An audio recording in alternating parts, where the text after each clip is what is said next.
Ladies and gentlemen, big hairy news.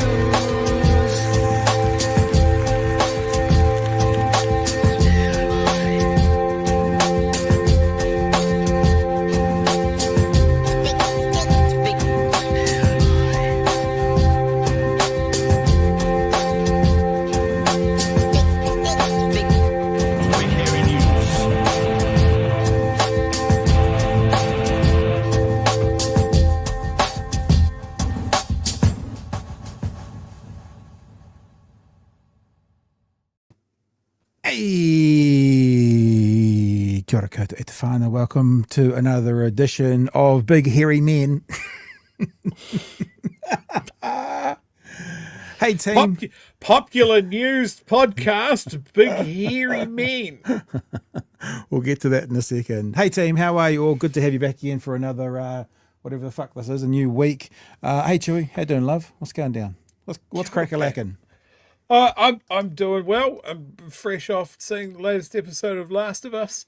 Yeah, saw that last night. Oh, it's so good. That was such a good episode. Yep. Enjoyed it a lot. No, good times. I'm exhausted. I went on a noho over the weekend. As you know, I don't want to say I'm doing a te reo course because I'm struggling quite a lot. So I'm attending a te reo course. I think that's fair for me to say. I'm there for the hours I'm meant to be there as I watch the rest of the class speed off into the distance, and I stand there doing this. Oh. No, I'm joking. It's going okay, but it is a challenge. And they have two nohos, which is basically noho. I think basically means just kind of sit and stay and live.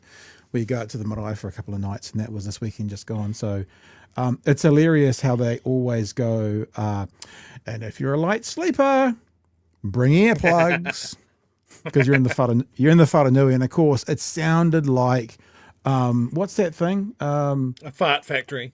Dueling banjos. You hear Oh. at that end, and then someone replies at the other end, back again, and dueling banjos. That's it. So yeah, that was cool, but yeah, tiring. We had class again today because I do my class on a Monday, so that's been quite a lot of that. And then of course, Chewy, I went off primarily for you, and I'm trying to impress you. That's the primary mission here. And I did a piece on Jesse Mulligan's RNZ show. And as you've just said, Pat Brittenden is a long-standing broadcaster with a, say it again, popular daily news podcast called Big Hairy Men. Thanks, Radio New Zealand. 2 for 2. Yeah, no, we've had one where they didn't. Yeah, but the funniest thing was I said to Jesse, I said as a joke when I was sitting in front of him, he goes, "Oh, I've got it in front of me," and it's funny that even though we brought it to their attention, I told him I don't give a shit. It's hilarious, and I told him about the '80s glam rock band Big Hair News that morning report Media Watch called us. And it's still there, so that's us from now.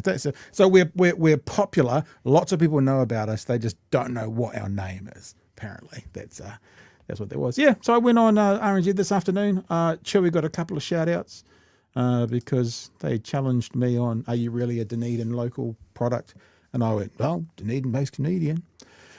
And I just talked about The Last of Us. And I talked about this series that I've been watching called The Chosen, which for any of you Catholics out there like me, you'll probably enjoy it, but most of society probably won't. But I've enjoyed watching it. And I thought I wanted to give them something a bit different and a bit unique. So I talked about that, along with, why did you move to Dunedin? What's the best thing about Dunedin? Because they were down here broadcasting. Cheese rolls. No, the answer was, and I've said this before on the show, we are oversupplied with resources in Dunedin. It was a really good answer, actually. Is it? I've heard it. I was impressed because I have heard the interview, and obviously there was a few people before he got to you, because he's like, without mentioning nature and without mentioning the traffic and the cold. And the cold, what do you like about Dunedin? And I was like, oh shit, he's mentioned all the things, all of it. There's nothing left. Well, and for people who haven't heard it and haven't heard this before, it's the oversubscription we have of resource. What I mean is we have all the things a big city has, but we're a small city. So we've got too many more assets than we should have when it comes to like lifestyle. And it's because, people send their darlings to the university from Auckland and Wellington and Hamilton, and they come down here and they expect to have big city resources. So they get them and there's a market for them. And the university students just at Otago University put $1 billion a year into the economy. So we have this oversupply of resource that a city our size shouldn't have, which is cool. And that means all the locals get to use it and abuse it, and thanks to the students. So don't Dunedin News Facebook page, boomers, don't get down on the students. Thanks to them, you've got a decent place to go have a beer. They won't go have a beer. Anyway. Master Aku raises a good point, though. A hospital? No. Well, we do have no one hospital. technically, but it's made out of cardboard boxes. And asbestos. Yeah, and it's made out of cardboard rainwater. boxes that are attached together with asbestos-laden glue. And look, all we got to wait is another 18 months, and then there'll be a new government in, and then, of course, we'll be getting our hospital back. I think what's going to happen tomorrow in the House is they're going to filibuster so the Māori Party can be there on Budget Day, because that's the plan. They want to try and get rid of them before Budget Day, but they're going to try and keep them there. And I think that they should just keep filibustering until about October next year, don't let anything happen, and then change this lot out. That's, just a suggestion. I'm not a political activist or anything, but just a suggestion. Before we crack into it, I got two things. Okay, real quick. Because we're talking about media, I saw an excellent movie in the cinema. I went to the cinema, and I know it's What's late that? in this movie's run. Yeah. So this is why I want to mention it. If you guys haven't seen it, go and see Sinners. Oh, It's the okay. latest movie with by Ryan Coogler with Michael B. Jordan. It is phenomenal. It is almost like two different movies at the same time. One about two African American brothers coming back from Chicago back to where they live to start up a business, and the second half, which I'm not going to talk about. It was amazing. Like, my wife and I walked out of it going, "Holy shit, that was great." She wants to go and see it again at the cool. movies. It's so bloody good. Second thing, more on brand for me. Winston Peters and Shane Jones were in town on Friday. Oh, yeah. I watched the news footage. I couldn't see any ginger Wookiees standing in front of cars this time around. What happened? No, I was a little bit out of frame. Because I was being kind of good this time. I'm not on a first name basis with the cops yet. Right. But this was a rare 1-2 operation. Chewie outside shouting at Winston and Shane Jones. Mrs. Chewie inside Oh. being all polite and listening to what they said. And I just want to highlight something. She said Shane Jones's speech Yeah. was rational and had a lot of good points in it, even if she doesn't particularly like him. Yeah. Winston Peters needs to be put out to pasture. Yeah. His speech was overlong, rambling, off topic, just absolutely not about what they were there for, which was the official opening of the Hillside Engineering Works. And one of the problems that people who don't want to see this government go on for much longer is that this government will get credit for a $130 million injection into the Dunedin economy, thanks to Hillside being reopened, sort of thing. So, it's Well, good. there was even- good there for was the even environment, good for the area. So this would have been a good chance for New Zealand First to take to be honest, a deserved victory lap. Yep. The redoing of the Hillside Works was part of the regional development fund that they did in Labour's first term. A good program. Thanks, with some thanks, problems. Jacinda. Say thanks, Jacinda. Winston, say good thanks, program. Jacinda. A good program with some glaring problems, but the redoing of Hillside has maintained a lot of jobs, and has kept rail alive down here. But of course, they couldn't acknowledge that. So there's a backhanded comment of like, wow, there's a lot of current and ex-Labour people here at this unveiling. Yes, motherfucker, because they are part of it. Claire Curran was there. She turned her back on Winston during his speech. Ingrid Leary was there. Other Labour people were there as well. So, like, they pulled for that. It's a Labour electorate, both the Dunedin ones. So for Winston to turn around...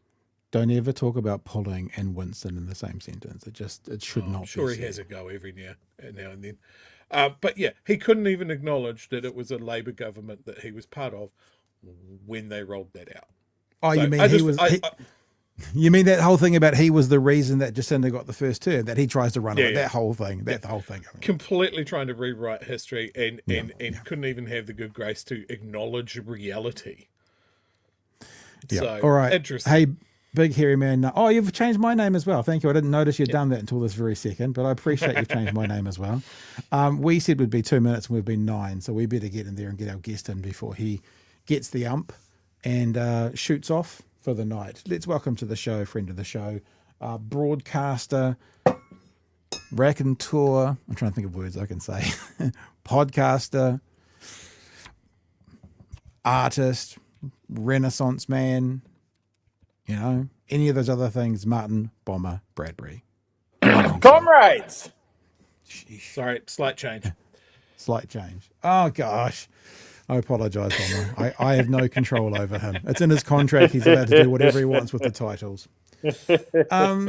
How are you, man? We're going to get into a couple of things tonight, but brand new podcast starts tomorrow, which we'll talk about in a minute. But it'd be interesting to know how are the nerves tonight. How many more things have you got to check off the list before you're ready to go tomorrow night? Having to throw it all together in a month has been a hell of a lot of fun. I'm really excited. I get the opportunity to do something pretty unique. The way I've always wanted to do it. I was originally quite pissed off with the way the working group ended. But in the weirdest possible way, I think it's been the best outcome.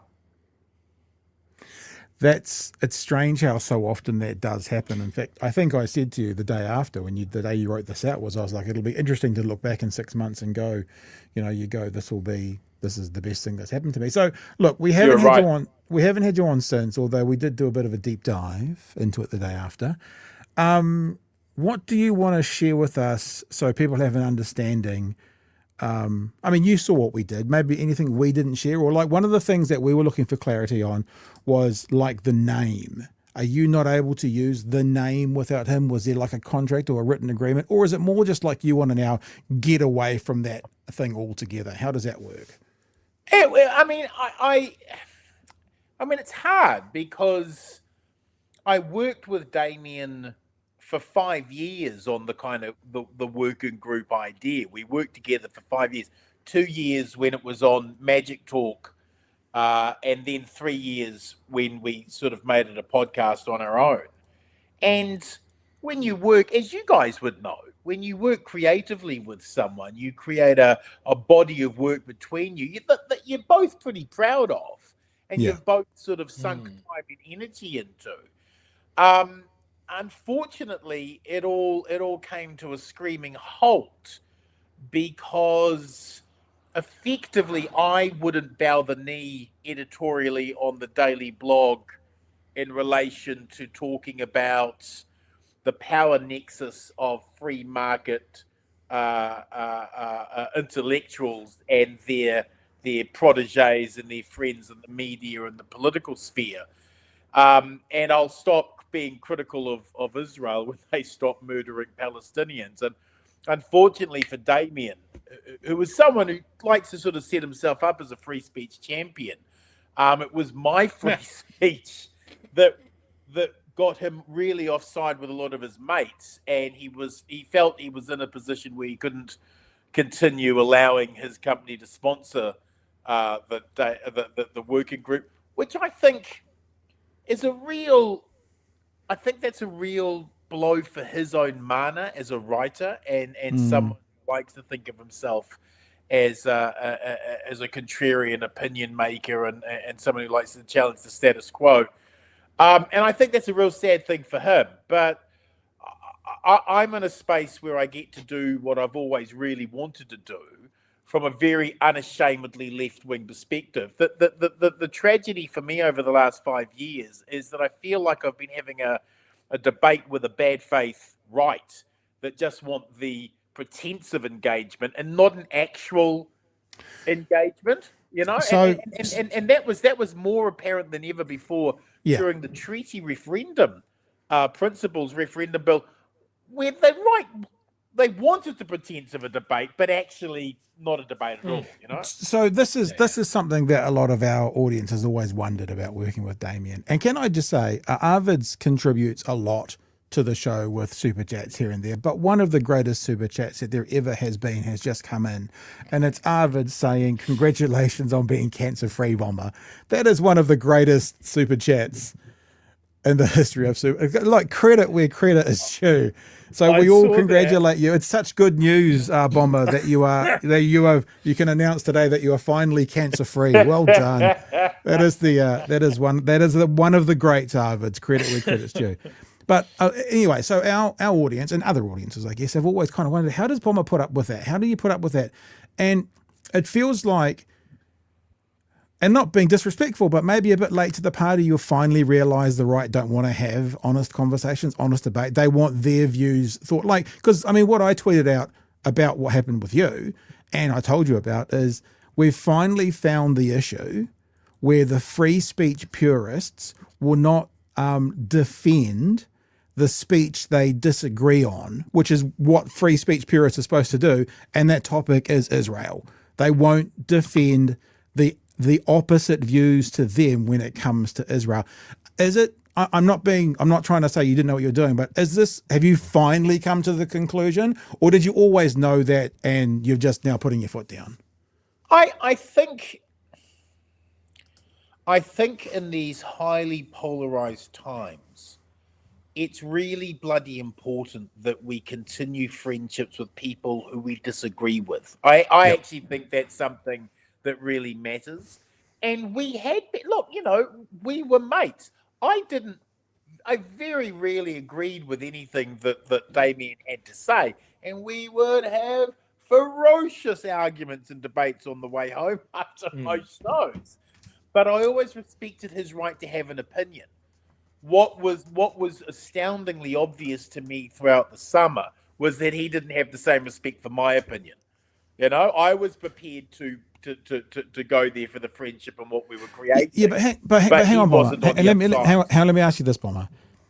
Having friends and being mates with someone from the polar opposite view is very different from those people wanting honest debate. There can be two different things. You can have a mate in that area, but also recognise, I mean, like, respectfully, me and Chewy watched one of the Annie O'Brien episodes, you didn't use it, and it's very obvious none of that is honest debate, right? And it seems that when we talked to Chippy, right, up at Waitangi, I think it was, and Chippy said to us, you know, when the right wants to work in a bipartisan way, what they're saying is, come and sign my document, please. Say you're on board with what we're doing. I just think that's so obvious. And I think you can be mates with, you know, person who votes for National, but then that's different from going, because we're mates, they are going to have an honest debate. Those things can be are mutually exclusive. You know what I mean? Oh, look, they are. And I think for 5 years, we were able to find that balance. But it got to the point where he was making demands of editorial policy for the Daily Blog, which I just wasn't prepared to make in the end. I mean, the Daily Blog has been out there for almost 15 years now. It has a certain canon, it has a certain following, you know. The things that I was talking about were completely within the wheelhouse of what a left-wing blog would be talking about. And in the end, I just wasn't prepared to make the kind of concessions he wanted. And it's ended, and I've been able to walk out of it with a much more clear focus about what I actually want to do. Yeah. So tell us now, what do you want to do? What are we, hopefully everything comes back in the next 22 hours, seeing tomorrow night? Well, I think it's going to be a very sharp sort of show. It will be very, there are going to be parts of it that will be quite serious. the one-on-one interviews that we doing with the party leaders each week will be very, very sort of hard news focused. And we're still going to have a very robust panel for tomorrow night's pre-budget special. Māori Party President John Tamihere, NZCTU economist Craig Rennie, and New Zealand Herald columnist Matthew Hooton, and Chris Hipkins is our first party leader up. The show will be streamed out live across Rover, Sky TV, YouTube, and Watia's Facebook page. Mm-hmm. Cool. And have we said the name of it yet? Because the Bradbury Group. Bradbury Group. It's a nod like it. to the great panel shows that I remember as a kid with very mercurial hosts, the Ralston Group and the McLaughlin Group. Yeah. No, Bradbury Group's nice because it could also be some kind of financial institution. You might see an upswing in your KPIs or something. I work for the Bradbury Group. That kind of works. Hey, Chewy, what are your thoughts? I mean, we also want to, I guess, prod Marty on some of the news of the week as well. But anything around the podcast you want to know? Look, well, getting back to Damien, he obviously wanted you to edit your thoughts on your own blog. Did he offer you editing rights on his column? Well, see, this is the funny thing. Is it not equal?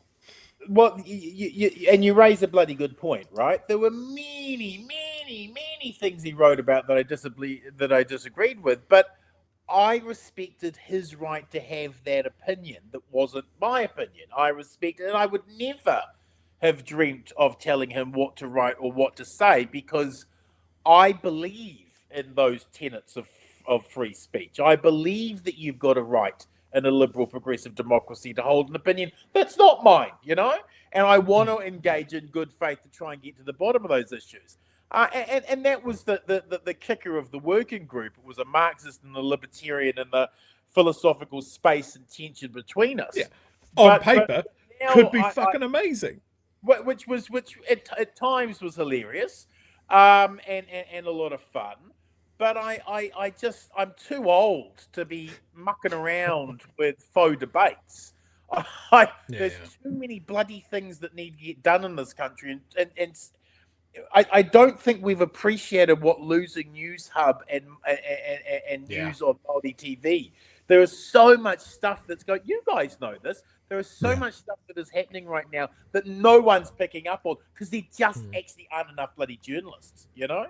So the opportunity to do something for the fourth estate and for the brothers and sisters of the community, that's really humbling and an enormous excitement right now. I think this whole situation that you found yourself in, and you've described it so well, is where we're at the moment. As it's like, well, I'll happily entertain a view from the other side. You know, I can intellectually sort of go, well, not everyone's going to share my position. Maybe if you can explain where you're coming at it, I can still disagree, but I can understand it, right? But it seems in this space that we're operating in at the moment that it is us doing that, and maybe I'll come a little bit closer to you. Would you be willing to come a little bit closer to me? And the reply from the right is, no, fuck you. And we've lost something there. Well, I think we have, and I think the post-COVID bitterness that many New Zealanders felt in the last election, where it was almost like a grudge fuck against Labour. There was so much irrational hatred towards Jacinda, and we've elected a government that we weren't sure what the bloody hell it meant, and the blitzkrieg of crazy right-wing culture war revenge fantasies masquerading as social policy that this government has tried to ram through as a response.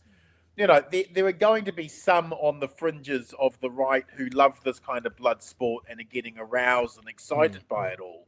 But I also think there's a vast chunk of very decent New Zealanders who this is all just appalling, that they don't want a bloody race war against their fellow citizen.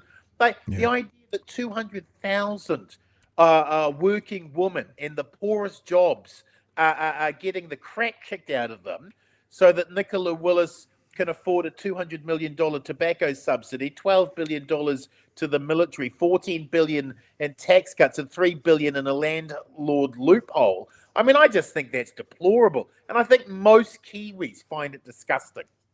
Yeah, it was fascinating on one of the news. I think it might have been on one news that I saw tonight, them talking about this very tight budget because they've got $17 billion worth of debt to pay off over the next few years.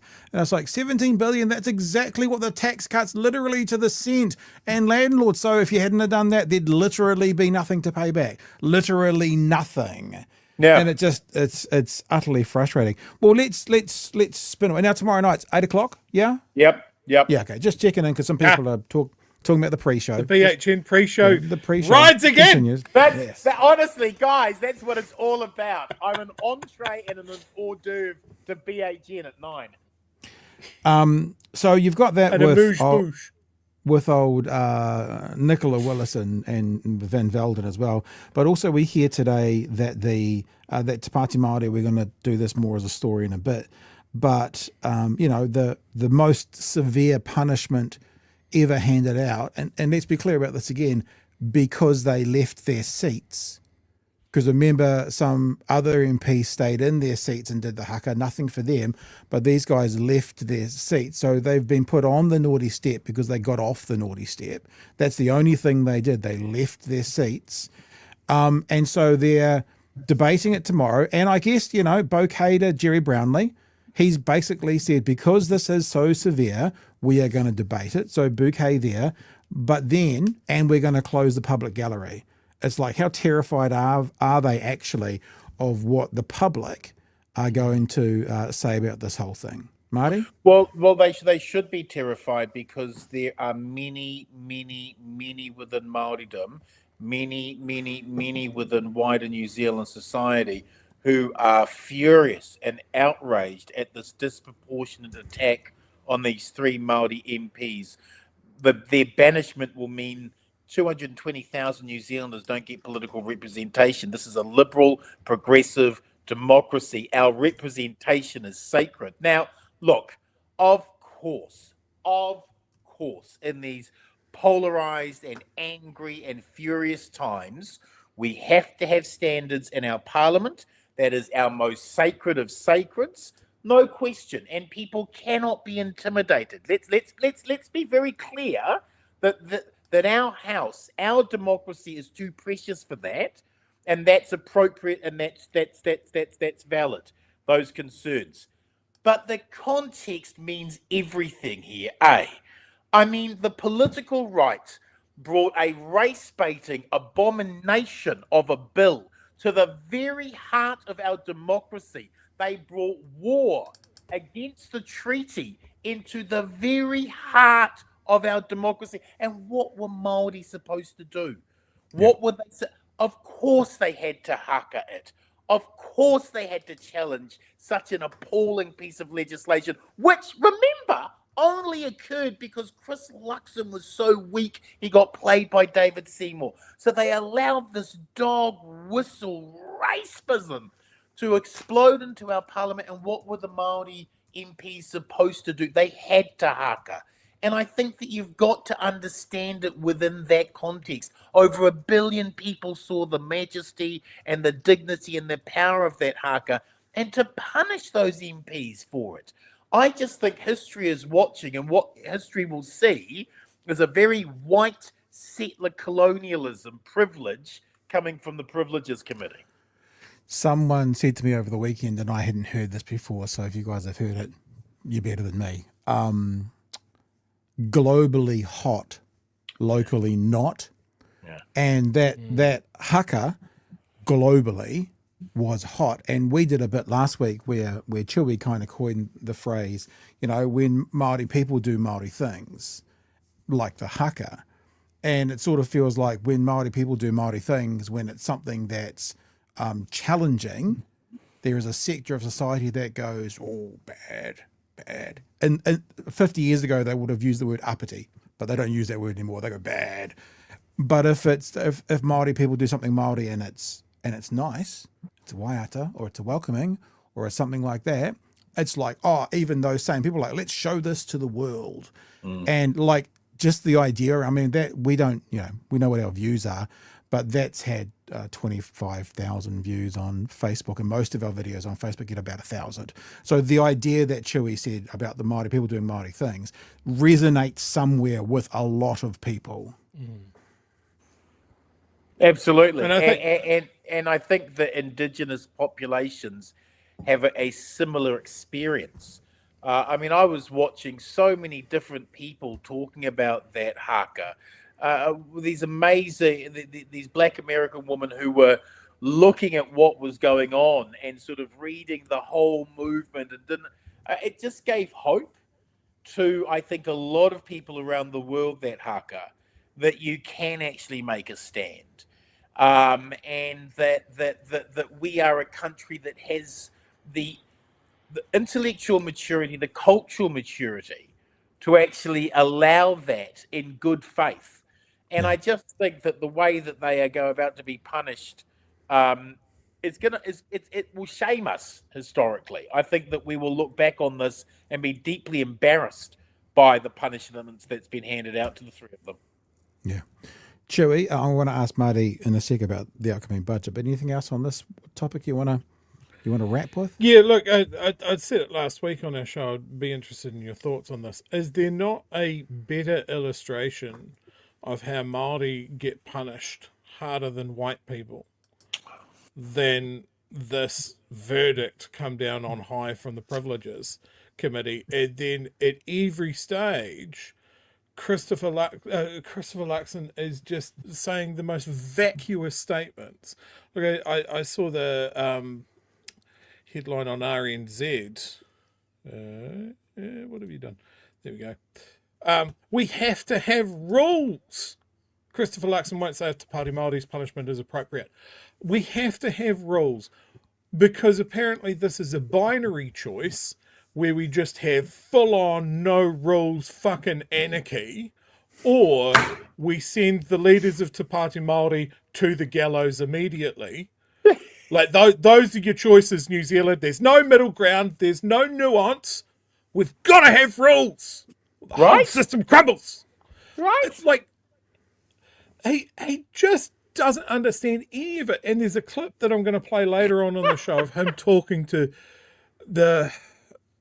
just a pile of denim offcuts that has been magicked to life by a gypsy, Hoskins. Okay. You wondered where I was going with that one. Who are we talking about? Yeah. Got a little bit lost in the woods. Okay. Where he's quite happy fielding a comment from Hoskins about calling out the Maorification of New Zealand. And this is, like, I can't help, I can't see these things in isolation. I can't see the fact that this parliament, this government is so clueless on, or maybe they're not clueless, about Hana's haka going around the world and the absolute vibe that it set on fire globally. Yeah. They got a lot of attention this way. So maybe they're not clueless on that. They're certainly clueless about their actions now and how it looks for those same people that saw that happen. And then we've got Luxon doing this. And then we've got the regulatory standards bill coming out. And we've got a bill that is going to strip more things away from Māori to balance the budget. I would bet my fucking house on it. Yeah. These aren't things in isolation. You're absolutely right. And I think that one of the most important statistics I think I've ever seen in New Zealand was something a couple of years ago. 70% of national voters don't know anyone unemployed. And I think that we live such polarized, gated cultures now that the reason why the National Party is just going all in on anti-Māori, anti-treaty stuff is because we're a very small subsection of their voting rump who they're fighting with the New Zealand First and ACT over. They all want to be the ones seen to be giving Māori the punch and the beat because they want that reactionary vote. And that reactionary vote's going all over the place at the moment. Whoever can be the baddest person to beat up on Māori. And remember, they don't have an economic policy, right? So this culture war revenge fantasy stuff is all they have. And this is the danger and the problem that Trump's MAGA people are finding as well, right? That that culture war revenge fantasies of beating up on trans people or minorities, that doesn't pay the bills either, you know? So I think that's why we're seeing this kind of ongoing, never-ending blow after blow, because it keeps people focused on that rather than the appalling job they're doing with the economy. It is interesting as well when you see the people who vote or support that group and then look at their legislation, like we had last week. I've looked for it again now. I couldn't quite find it, but something like 1% of people who vote for ACT between 18 and 49 are female. Like it's like single figures, and you kind of go, oh, right. Okay, so what you're literally saying is the Equal Pay Act being changed does not impact your voters one iota. Right. So then, yeah. So anyway, hey, budget day's coming up, Marty. What are you expecting? Anything and any specifics you're expecting, or what's the general vibes? Yeah, here's what I'm expecting. I don't think the political left have gotten their head around Nicola Willis, and they don't understand what Nicola Willis is all about. Nicola Willis is a wide-eyed free market New Zealand initiative acolyte. She believes, as a matter of faith, that if you cut back on the state, the free market comes in and does the job cheaper. She doesn't have an economic policy because the economic policy is amputate the state. That's it.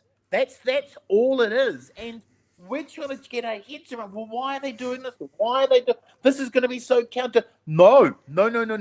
The plan is to continue cutting back on the bloody budget. So I think we're going to start seeing where some of the real damage is going to come to our social infrastructure from this budget. Just as an example, Speaker House, which is, there are not many solutions to mental health in this country, right? We have terrible mental health infrastructure. Speaker House is one of the very, very few places, special places in New Zealand. I think there's one in Auckland, Speaker House, and there's one in the South Island. It's 24-hour lived-in help with people with serious mental health issues, right? This is the place they go, they heal, they have an opportunity to actually... Now, the government's coming along and smashing all that up, and they're going to take the councillors and throw them out into the community, saying, well, we'll deal with these problems out in the community. No, you won't. What will happen is all of those people in Speaker House will immediately end up in crisis houses and in crisis services, doing damage to themselves or doing damage to their friends or doing damage to their... I mean, when you're getting to the point where you're actually actively vandalizing public health infrastructure, just so you can pay the bloody bills because you just keep digging... I just think this is going to be a winter of consequences of where this government's going, and we're going to see such terrible shutdowns of public services. Let's not forget, 500,000 New Zealanders use food banks every single month. And the incredible exodus of people fleeing New Zealand and going to Australia now, I think is... We're at a point where this level of damage to the system, there's either a change of government or we're in real trouble, because this stuff will get cemented in if they get another chance. Very good. So I'm just looking up the website for people to tune in tomorrow night. Some people are pretty keen to find out, is it going to be a 60-minute hour or like BHN? Yes, Is it going to be a 90-minute hour? We give a full hour on the Bradbury group. So I looked up the working group, and the working group got me to the Bradbury group. Yay! So must be working. So is it the same URL? People who were following the working group will automatically be here? They fingers crossed, that's exactly what should happen. Yeah. All right, dude. Are you going to come along to our meetup in the first Friday in June? That's the other question. Friday the 5th or 6th. You guys are coming. Isn't there an award you're coming to? Don't talk about that. That's gauche. Oh, Marty. Absolutely. My God. We've got to make up for the one that you took from us. Yeah, you bastard. Yeah, we're pretty sure that we're going to do Friday, and I guess I'm saying this to tell the people watching as well. Friday the 6th, somewhere in Central Auckland, we'll do a meetup, and you should come. Oh, along. you have to. I think there'll be an enormous amount of BHN fans in Auckland that would love to meet you guys. Yeah, so we'll do that, and we'll see you there, and we'll be tuned in tomorrow night. Thank you, gentlemen. And I guess now do you need any more merch, BHN merch to wear on the podcast? Like how I'm cross promote? I'm always looking for BHN merch. It's the best merch in the country. All right, dude. Hey, look, and genuinely, congratulations on the movement. Like, it's exciting, and like I know that there were some people who didn't maybe want to come on as a guest and stuff because of Damien. They didn't want to. They didn't want to amplify his thoughts, which means now I can't say, oh, we're kind of the only guys doing this because now you're our competition and we're going to crush you. No, I'm just kidding. I'm already beaten. I know when I'm beaten. All right. So good luck for tomorrow night. We'll be tuned in. Thanks, guys. And I don't know, we'll talk again super soon. And if we don't talk to you beforehand, we'll see. I think it's only in 3 weeks, Chewy. We're up in Auckland in 3 weeks, I think. So that's close as well. All right. Congratulations again, Marty. All the best. And we'll check out tomorrow night. All right. Have a good one. Cheers, guys. Marty. All right. There's the little bitch. Shall we have a look at some super chats? Yep. Do you want to grab some of those things? Yeah. Yep. Peter, have we seen the trailer for the Prime Minister? No. That's is that like the movie focusing on? Yeah, it's focusing on Jacinda Ardern's time at the wheel. There's a trailer online for it now, and it does look to be very candid and covering all of the major events of her reign. I'm going to say reign. It looks really, really good. Because she's your queen. Is that what you're saying? Yes. Yes, absolutely. It looks really, really good. And to think that they had the level of access that they did, I think you're going to see, I guess, the human behind it all. Interesting. So yeah, I am looking forward to it. Hubby has produced it. Clark's produced it. So there you go. Well, you got to have something to do when you're a stay-at-home dad, right? Interesting. Yep. All right. I don't know. It's funny. I don't know too much about it. We approached her book company because she released that book about getting an interview, and they seemed very keen at the start, but I guess they don't know how famous we really are, Chewy. We seem to slide down the list. Chewy. Yeah. Okay. Sinners. Okay. I haven't been. I've seen it a couple of times. Just a quick question though. Do I need to take the dog? Is that appropriate what the dog's doing right now? I mean, will that get us banned off YouTube? What the dog's doing right now? Is that right? Dogs are. Well, I think if she turns around, face the other way, yes. I think at this point it's art. Okay. Right. So Rygen's seen Sinners twice already. He knows exactly what I'm talking about. It's phenomenal. Citizen Gold. Bomber, is your show a 60-minute hour? The length of a minute here is flexible. Yeah, that's what I was there's a asking. reason for that. Yes, he will strictly be 60 minutes. A, because he's our pre-show, and B, because we have trademarked the 90-minute hour. So he can't do that. Yeah. He can't keep anyone past 9 when you should all be here. Not allowed. His whole chat will leave because they're from us. Yeah. Glitter Power. The Regulatory Standards Bill went into the House today. The government only read 4% of the submissions against it. It gives David Seymour the power to rule. Now, an interesting thing, we talked about this at the time, and because the submissions process was so weird, it went to a different... It wasn't really a submission. It was kind of guiding it towards the submission process. Yeah. So my understanding of this is that we will still have a chance for public submissions like we did for the treaty bill through the actual government website. But this does not bode well that the practice run of let's test the water, let's see what the public think about it. Oh, hey David, everyone hates this. And he's gone, no, I don't care. I'm not even going to read it. Well, I think we've that also speaks got that. volumes. There's also those rumors about Winston Peters kind of going, hey, little Dave, no, I'm not so sure about this. So it'll be interesting to see if there's a fallout over that, because apparently Winston, according to their coalition agreement, can't say no. Much like Chewy. Hey, Chewy, you can never say no. Hey. But we'll see what actually happens. Also, I haven't actually teed this up, and you know the rules about not saying when someone's coming up, who haven't, but I'll send Tanya Waikato a message tonight and try and get her back on, because she is all over this. Maybe we'll try and get her on Wednesday or something. Her social media stuff has been top notch on all of this. She's an absolute weapon. So if you haven't given her a follow, definitely do.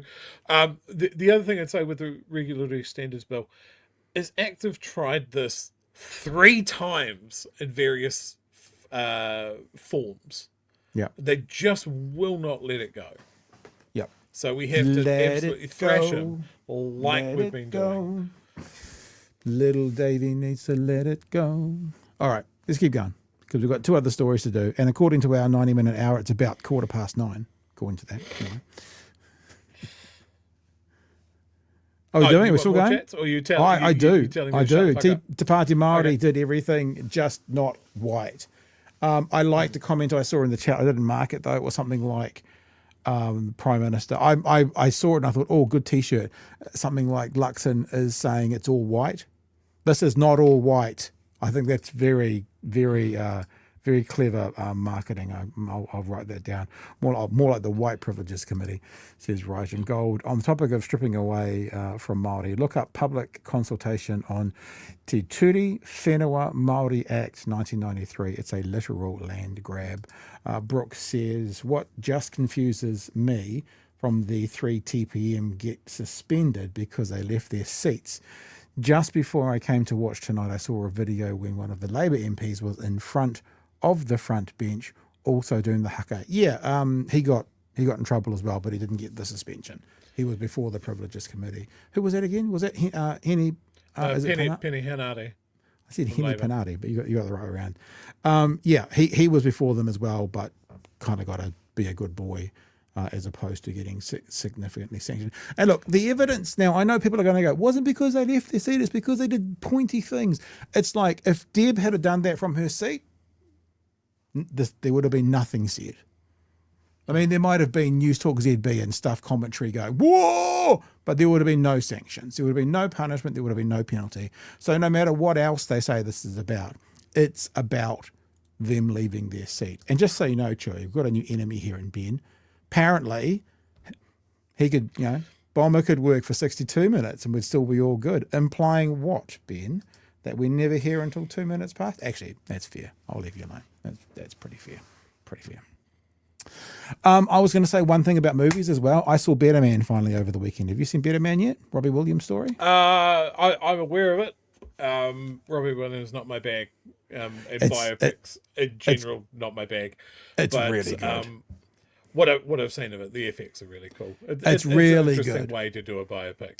And listen, and I know that Rotten Tomatoes is and everything, but Rotten Tomatoes has it something like 96% from the reviewers and like 90% from the audience. It's really good. Like my 18-year-old she went and saw it 3 times at the movies. She said it made her cry every single time. I sent her a screenshot. We were watching it on Apple. I sent her a screenshot of Apple and she goes, where is that? And then the next text that I got from her was, don't you dare watch it without me. So I'm not going to tell her I've seen it, and we'll watch it again this weekend. But it is actually really, really, really good. Really good movie. Okay, is there anything else to get to? We were going to talk about things like let's do this just to remind people, because we haven't given this much airtime in the last week or so. Remember that the merch store is open, and every sale that gets made in May contributes to Women's Refuge. For every hoodie that's sold, any hoodie at all, we're going to donate a safe night, which is exactly as it sounds, a night where women and children can be safe at Women's Refuge, for every hoodie that is sold, and for every t-shirt that is sold, half a safe night. So basically they can stay there till 2 in the morning and then apparently they get kicked out. I'm joking. It means for every 2 T-shirts that are sold, we do a safe night.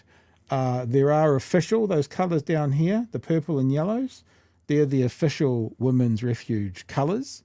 So if you want to kind of double support and show why you're supporting, you can get those. But any other hoodie and any other T-shirts that are sold will contribute towards helping vulnerable women who need to get out of a bad experience and help from Women's Refuge. If the government's basically trying to make women as poor as possible by removing things from the Equal Pay Act, there are going to be more vulnerable women. It's something small we can do. I will say one other thing. If you don't have money to get a hoodie, or if you've already got enough hoodies and you don't want any more, then just go to safenight.nz and just donate a donation to them. Don't worry about us. I mean, you want to support both of us, get some merch. If you want to support Women's Refuge, safenight.nz, just go straight. If you've got $20 and that's it, just go and donate it to them. Ka pai. All right. Should we do this Te Pāti Māori story now? I think we should. And what's happening, I guess, tomorrow in the House. And then we'll get on to Chloe. Chloe, have you seen Chloe from Q&A? You have any thoughts? I think it was about a C. And I think that Chloe, unfortunately, let herself down in a few areas, which we'll get into. I've seen clips. I'm interested to see what you've got. Okay. So let's have a look at Te Pāti Māori and the suspensions and what's happening in the House tomorrow. But before we get to Budget Day, there's Decision Day for Te Pāti Māori's co-leaders. Debbie Ngarewa-Packer and Rawhiti Waititi are facing a 3-week suspension. Okay, so as evidence, up in the back here, the head's cut off. There's a haka going on there, right there, the back left-hand corner. Didn't leave the seat, no punishment. Without pay from Parliament over their haka everywhere. Performed during a vote on the Treaty Principles Bill. MP Hana-Rawhiti Maipi-Clarke, who initiated the haka, is facing a 7-day suspension without pay. But those punishments are just recommendations from Parliament's Privileges Committee. I mean, can I just say one other thing? I know we've debated this already, but, you know, I know he looks like Rimmer. I've got all of that. But does anyone look particularly... You remember, to be intimidating, I think someone needs to be intimidated. Do they look particularly worried? Do they look like anything's going to happen to them? I mean, other than his regular face, where he always looks something. But... do they look particularly concerned about what's going on? It doesn't look like it to me. So they look like they're momentarily discomforted at best. Yeah, all right. Parliament's Privileges Committee, and given they are so harsh, Speaker Gerry Brownlee has decided the entire Parliament must debate it. And there's a chance it could drag on for weeks. Well, we're going to go back now to Parliament where Lloyd Boyd-Burr joins. Yeah, that's interesting, if it goes on for weeks. I know that they were talking about, you know, the government wants them gone. And one of the reasons they want them gone, I was thinking that as well, Justin says, why 3 glasses of water? I was thinking the same thing. It's like someone's a thirsty boy. Okay, go. I can answer that. Because he's just so dry. Oh, there you go. The government want them gone. And I mean, like, I don't know if this has been confirmed, but it'd be fairly obvious if they could, because they don't want them to contribute to the debate on Budget Day. But of course, it would be incredibly undemocratic if they were going to suspend them and then include Budget Day. So if it happens, suspend them from the day after Budget Day. You know, Te Pāti Māori and their leaders have every right to participate in the conversations around budget and around how this government is choosing to spend our money. So, but I think the reality is now that Gerry's stepped in, and also, I say again, credit to him, now that Gerry's stepped in, this conversation could go on for weeks. And what have we learnt before, Chewy, about when this government has conversations around Māori issues that goes on for weeks? Does it normally end pretty good for them or pretty bad for them? Do you remember? Historically, not great. Yeah. All right. Let's see what... There's a shit ton of misinformation in this discussion. Like I've been fielding some comments in our YouTube videos about this. Yeah. And people have some fucking cooked reasons why it's such a harsh penalty.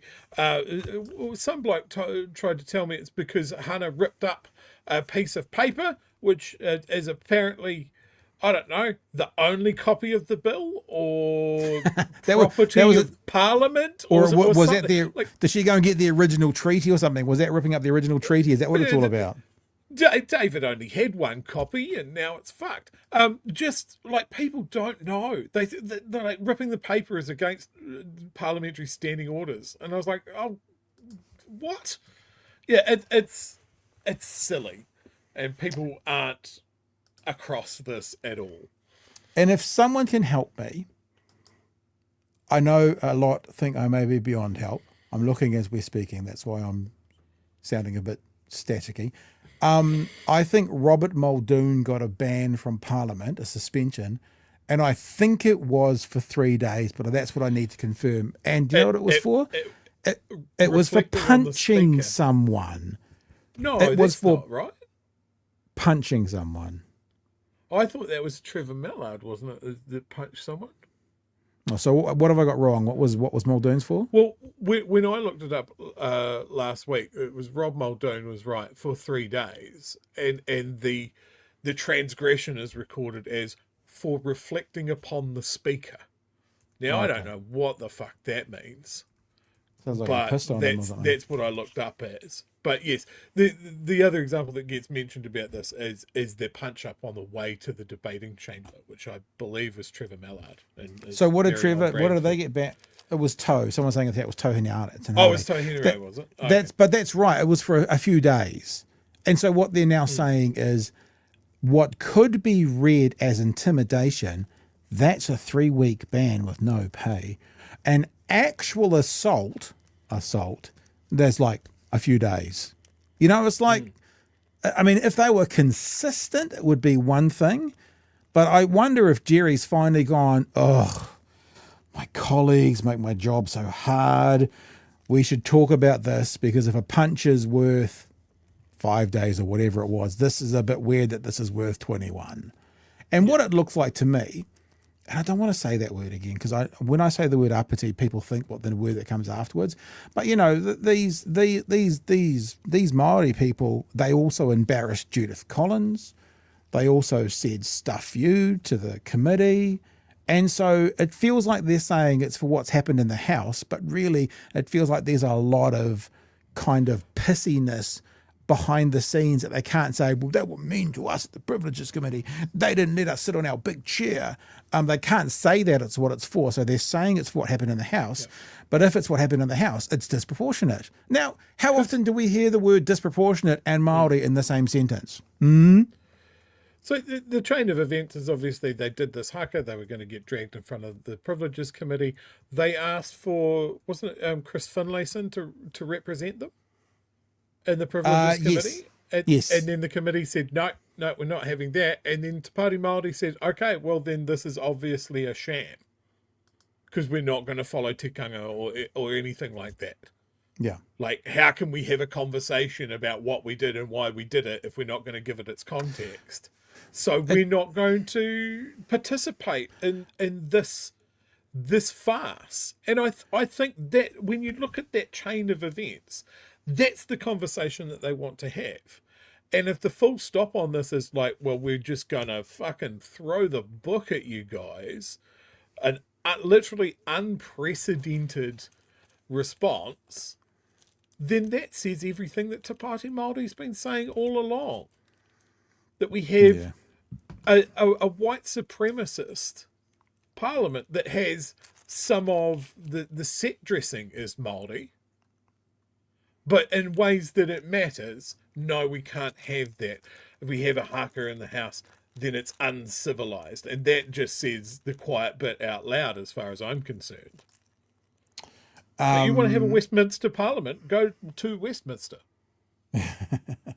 I'm just reading some of this thing. It was Trevor Mallard was involved, I think, but it was actually it was Mallard who threw the punch, and he got demoted for it. So Trevor Mallard, except he is heading for demotion after punching Tau Hanari. So it was actually Mallard who threw the punch. I can't say too much about a ban from Parliament, though. Now, if that's not a ban from Parliament, like if it's not a stood down for 3 days or whatever, someone can be literally punch someone and they get nothing. I'm going to keep looking because I don't want to be wrong. I'm saying this is what it looks like. I suppose it's because it didn't happen in the House. Oh, well, I know Privileges covers things that didn't. Yeah. Oh, here's a perfect example. David Seymour with his fucking Land Rover stunt. He lied to Parliament about that. He said that he didn't know that it was against the rules, and he was caught on camera saying, "Well, what are they going to do to me? Drag me in front of privileges?" Like, and he goes, "Oh, well, no one told me that I couldn't drive a fucking Land Rover up the Parliament steps," apart from the fact that he was told on camera that he couldn't do it. Yeah. And there was no punishment. Nothing no at all. suspended from the House. All right, I'm gonna stop doing live research on YouTube and the internet and start playing the story again. Now, Lloyd, what is likely to happen tomorrow? Yes, Sam, well, it could be a complete cluster because every single MP gets a 10-minute speech. There are 123 MPs, so that's what, 20 hours. Did he just say it's going? Did he just say it's going to be a cluster? So Yes. we all have to say "fuck" in our head. That's what. That's Correct. the thing. And that has been done. That's what I Okay, do. very. All right. Of speeches. Let's just say not all of them are going to speak because they won't. Let's say half of them are. That's 10 hours of speeches just to respond to that initial motion. But the Speaker's also allowing people to make amendments, so that's sort of proposed changes. And he's also allowing 10-minute speeches in response to each of those amendments, and that's even if you've already spoken. So you can see that these things drag on and on. Now that actually feels like Jerry's. He's putting his thumb on. He's putting his thumb on the scale. Because that sounds like to me someone who wants to delay this perhaps for the budget. I mean, is it unfair of me to think that? No, I think you're exactly right. And I feel like I have to take back every bad thing I said about Gerry Brownlee being Speaker, because this is fucking amazing. Yeah. The 10-minute speeches, the right of reply, and the government has already said to him that they're not happy about that because it will delay the budget. And he's like, well, what could we do about it? Yeah. So, yes, he is leaning on the scales. Which, again, like I think is fair. It's an unprecedented action from a Speaker in response to an unprecedented punishment from the Privileges Committee. Yep. So, again, this is it all tracks. Hat tip. And I guess what you'll probably find is National will want to participate in this about that much, 0. So you might not find it's 10 minutes from everyone. It might be 10 minutes from all of the opposition, though. How many of them? There's 55 opposition, so that's 550 minutes. What's that? Six nines of 54. That's 9 hours. And then the amendments. And then they make one amendment, and they all do it again. And then they make another amendment, and they all do it again. And then they make another, and they all do it again. Yeah, interesting. So actually, it's a hostage situation.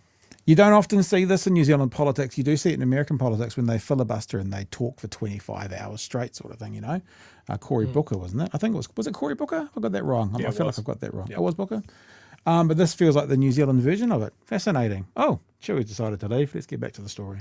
On and on. For each amendment, that's another 10 hours. Let's say there's 10 amendments. That's 100 hours. So going to drag on for weeks. Possibly even a month, dare I say it. A month. And it's especially interesting given the Prime Minister is ruling out making any concessions. Is the National Party open to concessions, though? Otherwise, this could drag on for months. You're not open to concessions? No. The Privileges Committee make that decision. They are empowered. We have representatives, as every party does, in the Privileges Committee. And the determination from... What happens, though, see, this is where it's hard to make an absolute statement. So what happens if they come back and they go... if you make concessions, we'll allow the budget to be read. Because if these are 9 hours, 9 hours, 9 hours, 9 hours, 9 hours, tomorrow's Tuesday. You know, it's not very far from Thursday. What if they have to give them a concession to enable their budget to be read at 2 o'clock on Thursday? You know, what if they're still debating because they won't give any concession? This is actually quite an interesting standoff now. Like politically speaking for New Zealand, it's going to be quite fascinating to see what happens from here.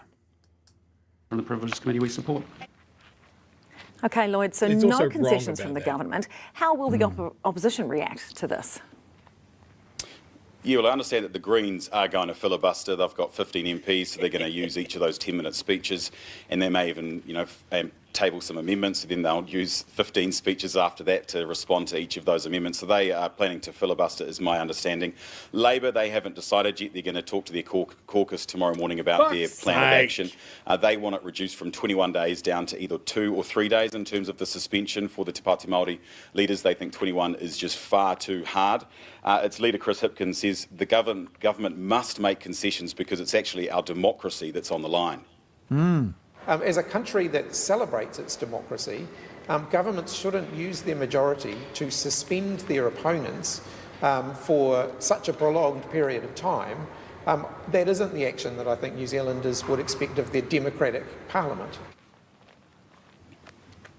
So there could be a few spanners as well. We've got Members' Day on Wednesday. It could go into that as well if it's not sorted by tomorrow night, 10 p.m. There's Budget Day on Thursday. It cannot drag on into then, so it may well be delayed until the next sitting week, which is not until June the 3rd. That's when Parliament comes back to be sitting. So this thing could drag out for a long time. And something that's just come through, Sam, is that the Speaker has ordered the public gallery will be closed for all of tomorrow. So members of the public will not be able to come into Parliament to watch this. He has closed it. He hasn't given an explicit reason why, but I think that's pretty obvious. Yeah, so that's interesting as well. I saw on Blue Sky today, Magenta said that they had a ticket to go and it's now closed off. I think that's it's weird because I think that's kind of a bad move by Brownlee, but then again, the other side is a good move by Brownlee, so maybe he gets a C as well. But it's a bit of a shame to have that, closed down, that the public can't be there. I guess we can watch it online, but I'm sure there'll be some people who want to be there to be able to vocally support what's going on as well, as seems to be the case. I just hope, right, here's me putting this out there, I just hope now this doesn't escalate into, for example, people trying to push their way into Parliament. We don't need the right side of politics to start comparing some actions tomorrow to a January 6th type thing. I'm not being hyperbolic here, I don't think that's going to be the case, but they turn anything they can into the world's worst thing that's happened. I just hope that the protest and stuff that happens at Parliament, it can be loud, it can be raucous, but that it doesn't break any of the more. Civil disobedience is okay, but let's not storm the building. Let me just put it bluntly like that, shall we? Now, because Luxon is not a very good politician and is not very good at this. You don't think so? Oh. No, I don't think so at all. He's missed something about the Privileges Committee. It's a recommendation. Right. It's not a court. So Parliament still had to vote on the suspension, which is where this whole debate thing comes from. So he's not taking the lesson that Gerry is trying to extend to him of the power of negotiation and friendship. He doesn't know how the institutions of Parliament work because there's not someone there to show him the flashcards of what parts of Parliament do what. I'm glad to hear that the Greens are ready to go to war over this. I am disheartened to hear that Labour is apparently still thinking about it. This shouldn't be something that they are thinking about. Yeah, this is 100%. Something that they should be ready for. We talk. Sorry. And as much as I'm bigging up Gerry Brownlee here, sorry. Is that a little bit of sick in the back of the throat? Trust him. I don't know if I can trust him because he is a national MP. So, former national MP. So, I don't know. Where is this coming from? Is this coming from a long time former national MP and National Party member who perhaps isn't happy with how this has gone down? Maybe. We always talk about these these right-wing politicians, the ones find their hearts after they leave. They find their empathy and their conscience. Maybe on some level, Gerry, when Gerry said the other week to Brooke Van Velden, when she wanted to answer the question, and he was very clear that he goes, I have ruled you have answered the question. He wasn't showing them no favours or anything. So I don't know, maybe he's found his conscience whilst sort of then being removed from, he's not removed from national, but you know what I mean? The Speaker, like with Waitangi, even though he was more highly ranked up the national, the list, he wasn't the highest ranked national MP there because he was there as the Speaker, not as a national MP. So I don't know. I would agree that I think closing the public gallery is a bad look. I can see the reasons why you would do it. that Yeah. you think that the gallery would be stacked with BHN supporters with bags of popcorn, which could be turned into deadly weapons. But it's not a good look. Like, I would do that and maybe have more security to hand, as an example. Yeah. And maybe you'd be 10% quicker to clear the gallery should there be any noise. Like Gerry Brownlee does the equivalent of, as one of you fucks up by 3%, you're all gone. You know, maybe there's a bit tighter rules around that it. plays a lot differently, right? Oh, we had the gallery open and you guys couldn't behave, so we had to clear it, rather than we're not even letting the people see what goes on. Yeah, but, you know, I just want to play this. I don't really have an intro. Mr. Speaker, I'm a strong woman and I can speak for myself. But Chewie, I got you. I got you another one though the other day, right? Here's another one for you. Ready for this one? Haven't played this before. I've got big people doing big jobs and big portfolios. Big jobs! I've got big people doing big jobs and big portfolios. You know that one? Big people. Big portfolios. All right, we're gonna move on, I think. But before we do that, there's a few super chats we're going to get to. Christian says that's Gerry's pie fund. Now, look, I know people sometimes take the piss about Gerry and his weight and stuff, but I think that's a nice thing. Here you go, Gerry. Have a pie. We appreciate the work you've done today. Maybe we can get some sausage rolls on there as well. Daniel, what's the big deal about the gun gesture? If McKee had her way, everyone would be open carry in the house. Again from Christian. Can you clarify that? Kristen or I'm going to go Christian. It's Christian. Chewie? Christian, okay, sorry. Yeah, Christian. Luxon looks like the bad guys goons from the first Spy Kids movie. Yeah. People do this. All I can think is t-shirt. Gerry, please come on BHN. We have pies. And Kaimatara, Chloe, rap name, filibuster rhymes. Boy. All right, let's get into this conversation. I could do this one more time. Mr. Speaker, I'm a strong woman and I can speak for myself. It's the private school attitude at the end of it, you know. I can speak for myself. I love that. That's very, very good. All right. Okay, now, sorry, Nala, you can't be here for the serious stuff. It scares her a little bit. I'm Chewie, you're always very clear. I think both of us are. You don't go on Q&A and not have all your facts and figures ready to go. You best come correct. Because Jack Tame is correct. Chloe Swarbrick was on Q&A in the weekend, and she was talking about the alternative budget. And she goes through several things in this clip. She goes through about being the grown-ups, which I love. She goes on about talking about 191 people, talking about how many people are leaving New Zealand, which I love, how to keep people in New Zealand, which I love. And then Jax asks her about within their plans, what do they do to stop capital flight, which is just as simply as it sounds, those with capital fleeing the country. And the Greens have done that information, have done that deep dive, but Chloe did not have it to hand. So you didn't have an alternative budget last year. So this is the first time that we've been able to see your party's big picture vision with you as the co-leader. Absolutely. And all the details, I'm sure you'll love to go over. What's immediately notable when comparing it to your election campaign and to the party's vision under James Shaw as co-leader is that you are now proposing billions of dollars in taxes, in addition to the tens of billions of dollars that you campaigned on at the last election. Why? Because this is what it looks like to be grown-ups and to be serious about the fact that we are Love that response. Going to require serious investment in order to deal with the $200 billion odd deficit that we have in our infrastructure. Right now, Love that response. We know from Statistics New Zealand data released, I believe, this past week, that 191 New Zealanders are leaving this country every single day. But more concerning than that, 2/3 of them are between the ages of 18 to 45. That is our working age population. So if our Minister of Finance wants to say that the ageing population is the thing that's keeping her up at night, well, we need to invest in making sure that we are keeping New Zealanders here and building a country that is worth fighting for. And that's why we're stoked to put a positive vision forward. And if you're going to be investing, that means you're going to be taxing tens of billions of dollars across the wealth tax and the inheritance tax that I'll get to in a minute. So in swiftly introducing a wealth tax, Treasury said this, quote, "There is a high risk of unforeseen issues and unintended consequences that could lead to significant economic costs.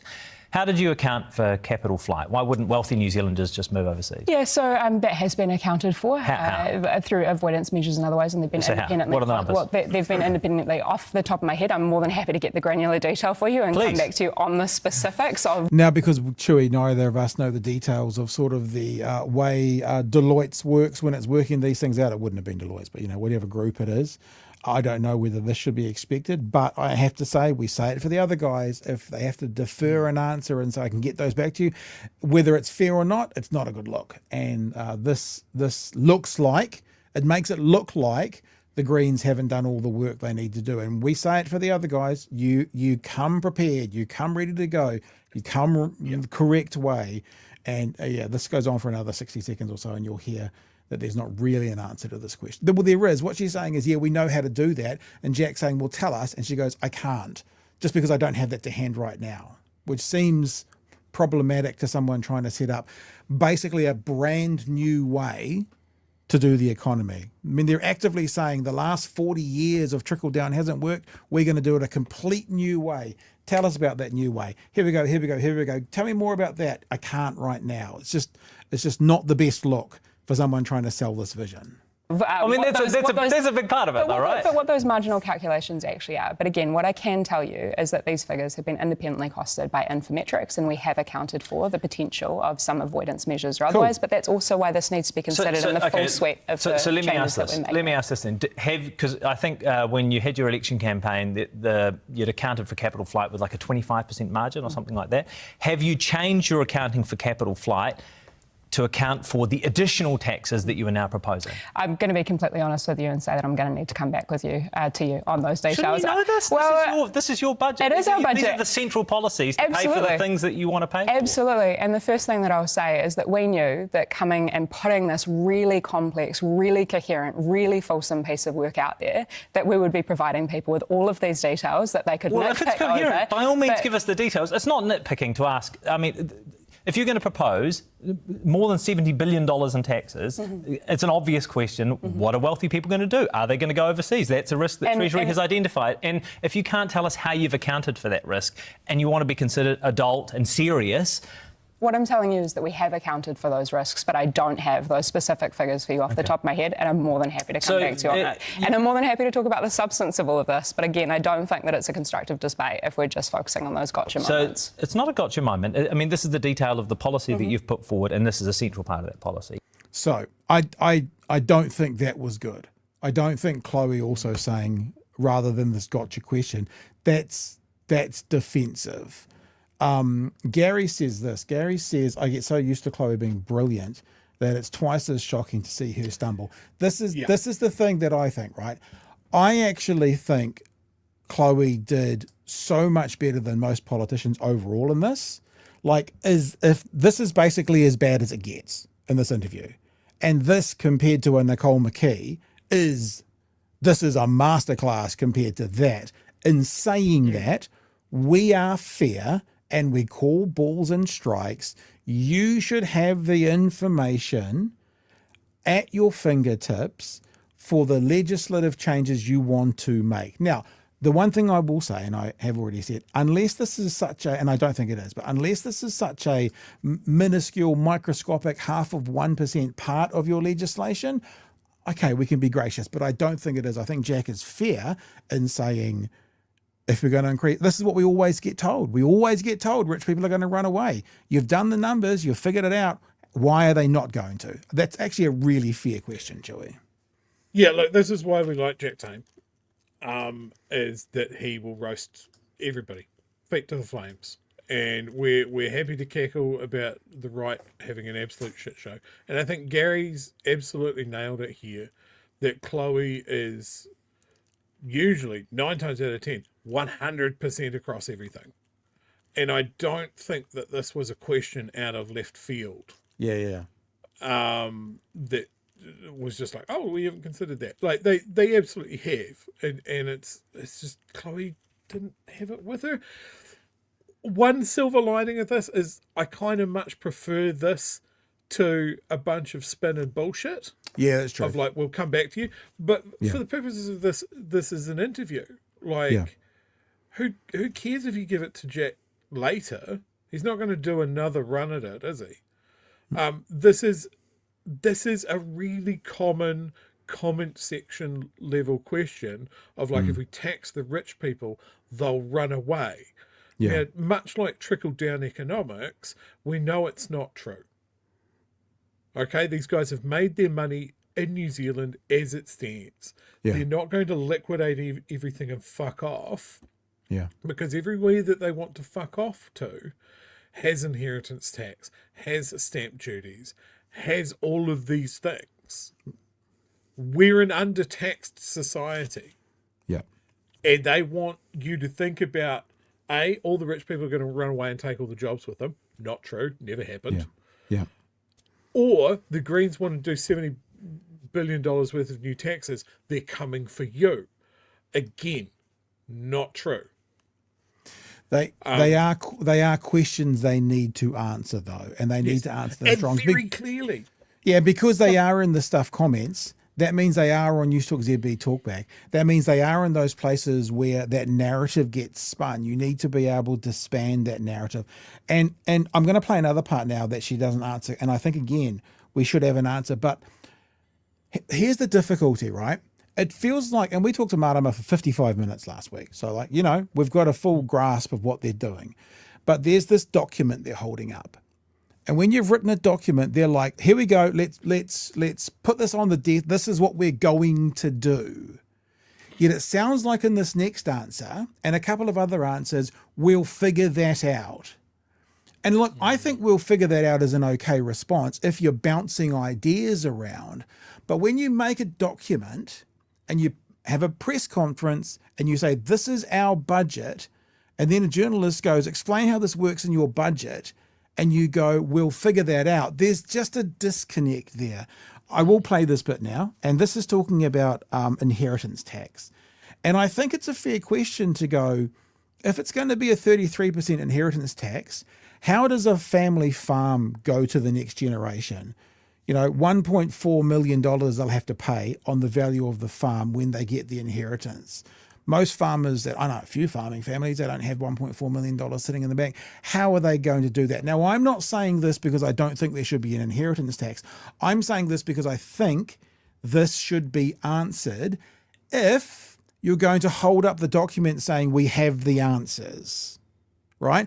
If you hold up a working paper or a yellow paper or whatever they call it, and they go, these are our ambitions, and now we're going to go around the country and talk to people, cool, no problems. But if you're going to hold up a booklet that says we have the answer for how the economy should work now, it's weak to say we'll get in front of farmers and we'll work that out. So let's just have a listen to this bit on inheritance taxes. You want an inheritance tax at 33% for anything over $1 million. How would that affect farms that have been handed down from generation to generation? Yeah, so look, on what we're proposing in terms of our suite of tax changes, I need it to be made really clear that 91% of New Zealanders will pay less income tax, and only the top 3% of the wealthiest people in this country will pay that wealth tax. But when it comes to that wealth transfer tax, or what could be potentially considered as an inheritance tax, but it is also potentially considered a gift tax as well, is that for the vast majority of people, we know that, you know, those inheritances are not going to be passed down to just one individual sole person. But again, this is the point of putting this forward so that we are able to say, hey, look, if there are serious issues that people can foresee, let's deal with the evidence, let's deal with the data. Right. See, this is the we'll figure it out. If there are serious issues, we'll figure it out. I don't have a problem with that answer, right? But this is not how it's going to be spun. How it's going to be spun is they have no answers to the economics they're putting forward. And that's the problem. I know that I can see the headlines from this. I can see what the they may be dishonest or not, but what the right actors will say about this. They're going to tax the farmers. They don't even know how to do it. And whilst I agree with the chats going, won't anyone think of the farmers, the poor farmers? I agree about that. But if you're going to introduce a taxation system, you need to be able to explain it. And that just hasn't really happened, Joey. There's more to play, but you've got something to say? Yeah, look, with the whole Greens budget and Chloe going through this at the moment, I don't think that that's necessarily as bad as an answer is what you think. I would be a lot happier if she had already an answer to the pushback that she's very clearly going to get on this. The farmers aren't going to go for it anyway. They hate the Greens already, so they're just going to latch on to the first negative thing about this. They're not going to listen to the explanation. Yeah, that's all I care about. But what I think we have here is we have at least some sort of conversation of going, we are one of the richest per capita countries in the world. We produce so much food, so much material. Why do we have abject poverty in this country? Let's try something else. It seems like 40 years of neoliberalism, and we can't possibly tax this and that. We can't tax the rich people because they'll run away. We can't do inheritance taxes because farmers hate you. All of this sort of stuff means we avoid all of the questions. Yeah. We avoid all of those discussions of, well, what does this look like? What happens in this case? Yeah. I think the problem is all the other parties get away with their budget going, oh, we're going to hand wave this away and it's fine. The Greens bring a sensible piece of policy to the table that might have some question marks in it. And people are going, no, won't work. Fairy bread. Their tax policy is remarkably similar to what they do in Australia, as an example. But there are commentators here in New Zealand that are going, Greens don't know finances, without even looking at that. You could put the two tax graphs on top of each other. They're the fucking same. Yeah, but I agree with you. But I know what happens in the media. I agree with what you're saying, but this interview will be taken by some dishonest actors or people with perspectives to sell the narrative. Greens don't know what they're talking about. And that's the unfortunate thing. Like, yeah, look, I mean, Kiwibird says something interesting, which is this interview was good and necessary. I wonder, is what Kiwibird's saying, I'm assuming, is that actually a bit of a shot across the bow with a few kind of, get your P's and Q's together, Green Party, is possibly a good thing. Politikiwi says, Chloe's answer highlights the many nuances in inheritance reform. Right-wing spinners always going to go off on tax, regardless. There is literally no way Chloe could give a simple answer to the question. Yeah, but even that could have been well said. Look, you know me, when I'm not criticising overall what the Greens or Chloe are doing, I'm just a bit disappointed that the criticism we make of other parties, you better come ready, you better come with the answers. There's some non-answers tonight as well. And look, I think that's fair, but I think it also illustrates a point of a place that the Greens are stuck, and that they want to have an adult discussion, and they either come to it with all the answers, at which case they're dismissed, or they come to the table saying, hey, look, we want to have a discussion with us, in which case they're dismissed. Like we said about it with what they went into the election last year. They came with the tax policy that was the most exciting thing I'd ever seen. Especially in comparison with a government that had run out of ideas at that point, and a wannabe government that was just going, oh, fuck it, it'll be better. The Greens were only ones saying that they had ideas, and they were roundly ignored. Look, so is this a case of that the headline for this is like, Chloe can't answer questions, clearly doesn't work, moving on, we're not going to give it any coverage? Or is it going to be what I saw, which is a potentially transformational package that made me join the Green Party on Friday? Yeah, but did you just join the Greens on Friday? Are you telling that? I off the back of that chat with Marama, off the back of seeing Chloe's press conference about it, and off the back of going through that document and going, this is sensible, well researched, and has a clear vision for this country. I've never joined a political party. I've always said that I'm a Green voting national guy. Sorry, what the fuck? Rob Muldoon just went into my body. A Green voting Labour supporter.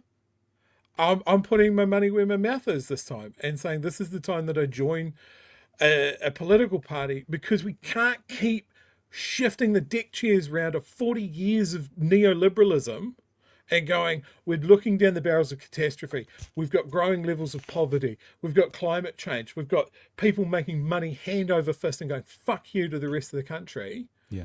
We can't keep moving the deck chairs.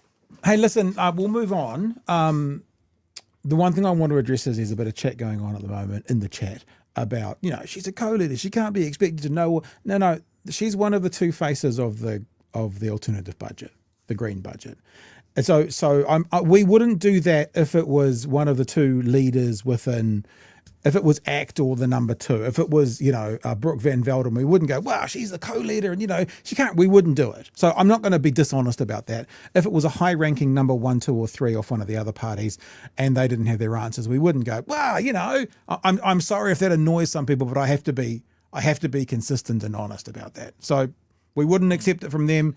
So that's all. But the one thing I will say, and maybe I'm being pedantic and I'm okay with that, and sometimes I will hold the left to a higher standard, and the reason for that is I fucking want them to win and I want them to be better.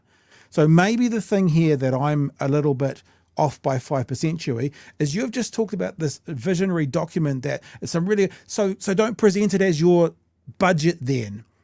Present it as your working document that over the next 12 months you're going to present the budget from there. Yeah. Because that's not how it's been presented as a document to go around the country and have some chats. It's been presented as your budget. Nicola Willis, as awful as it's going to be, she's not going to come up on Thursday presenting the budget and go, there's a few ideas that we're going to talk about for the next 12 months. She's going to go, this is what we're doing. That's what you're invoking when you call it your budget. So maybe it's as simple as that. Right? Should we keep going? I think I had the same problem when ACT does the same thing with their alternative budget. It's not an alternative budget. You don't have to bring it to Parliament or anything like that. It's a wish list. They're copying the same language. And just to echo your point here, why we're belaboring this point, it's because we hold Chloe to such a high standard. She's the best. Bulletproof. She's the best, if not the best. If not the best, top 3 politicians in that house. The way she's across the facts, the way she talks about the research, the way she has it all, pardon the pun, but down pat. She's the yardstick when it comes to interviews to knowing her shit. If you're she's a phenomenal communicator. If your school ducks, right, the brainiest person in your school doesn't do so well in one of the exams, you kind of go, well, this is not what we're. Do you know what I mean? That's so okay. I'm not going to be too mean, and I'm not playing both sides or anything like that. I'm just going. When you come to Jack, you come with the answers, and we're going to do a couple more clips. The rest of them are very short, but there's some really good stuff coming up as well. So we're not beating up here. I'm looking forward to getting in front of farmers and agricultural audiences to have this discussion. Well, to my question, how would that affect farms? So if the average farm is worth about $7 million, back in the envelope at the moment. Yeah, based on the most recent figures, about $5 million is the average dairy farm sale. Okay, so if it's $5 million and the first million, we don't include that in the inheritance. So basically, if you're handing it down between generations, that might have happened for 3 generations previously, you're going to be paying a 33% tax on $4 million. And if we can how are farmers going to do that? If we can just bring it back to the bigger picture here, what we're and so I'm not going to wrap it, but I know people are saying, oh, but think of the farmers. Okay, think of the person who has a mother in Auckland who's owned her house since the 80s. It's now worth 2.2 million. And if they wanted to keep their family home, I mean, obviously they can sell it and give a third of the 1.2 million. But if they wanted to keep it, they'd have to find themselves $400K to keep it. I'm not saying it's bad. I'm just saying it's not just about the farmers here. The farmers is a more obvious thing because they're not liquid. Often with inheritance taxes, it's because you get the family home, you sell the family home, and then you have some money. That's not how farms or family businesses tend to get passed on. That's sort of the difference.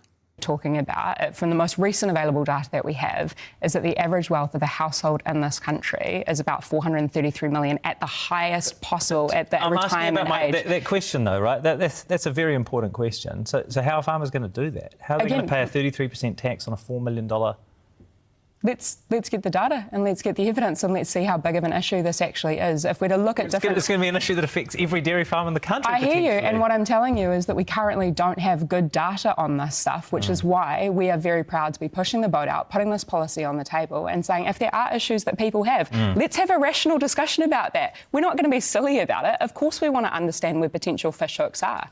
So I 100% agree with all of that. But that's a working document. I'm not going to belabor that point. She's talking about a working document. She's talking about a discussion document, not a budget. Sorry to say that again, but that's the difference. Yep. That's it. Yeah.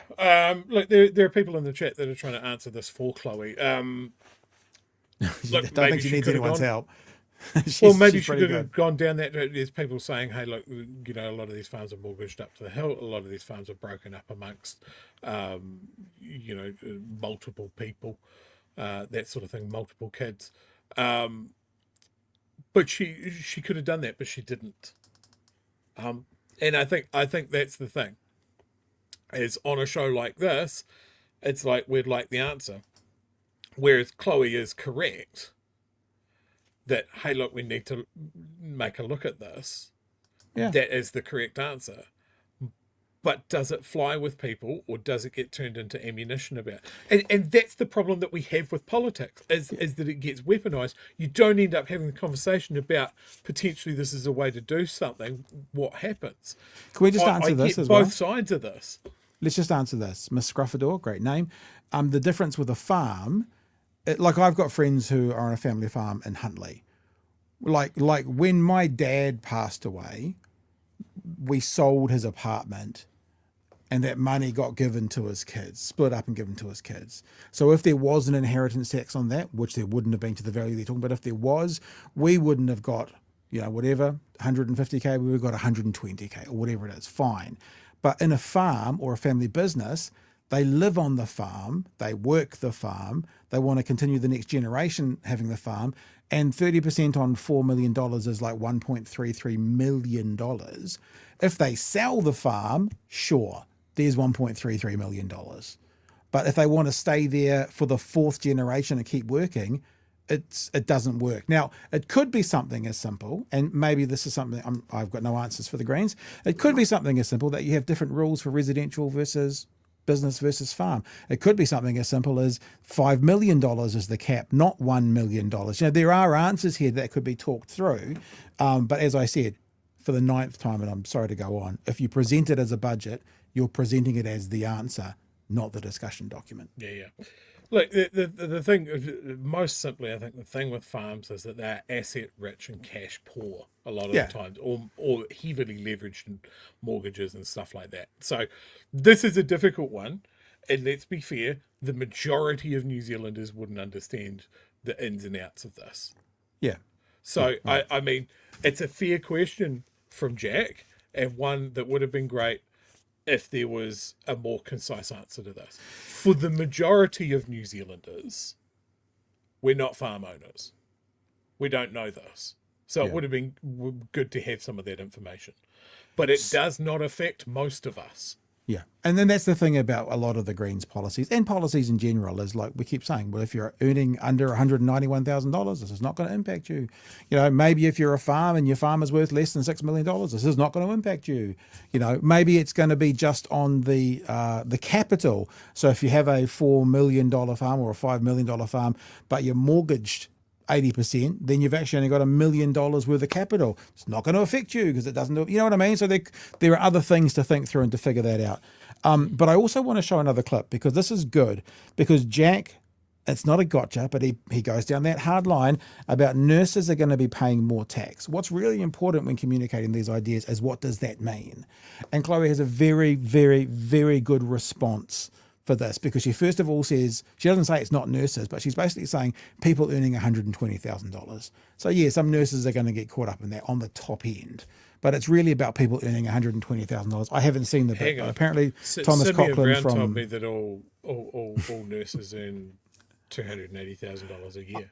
I haven't seen the article, but I believe Thomas Cochran from Newstalk ZB made the point that nurses will be paying more on tax. And I'm assuming, I haven't seen it, it's because he worked out what the salary of a nurse was and decided to say nurses will be paying more, which is very disingenuous. Fuck's sake. What Chloe does is, rather than, because what matters most, not as if you're paying more tax, is what are we getting for that? If you're paying $1 more in tax and you're getting a free dental system, that's worth $1 more in tax. If you're paying $100 more in tax and you're not getting anything more, then you question it. So what she does very well here is she contextualizes what that means, and it's still, and this is very good. There's a very good response here. It's also worthwhile noting again that 91% of New Zealanders will pay less income tax under our plan. But nurses will pay more. Those at the top end of the scale. And again, any registered nurse will actually pay more. But just to put some context to this, so when you're talking about somebody who's earning $120,000 per year, you're talking about $5 extra a week. The trade-off... $5 extra a week. $5 extra a week. So for 100, so yes, this is like they're paying more. Well, 73 cents more. They're paying more, right? So people earning 120K will pay $5 a week more. But the question now is, now we have the context of that time. It's a cup of coffee.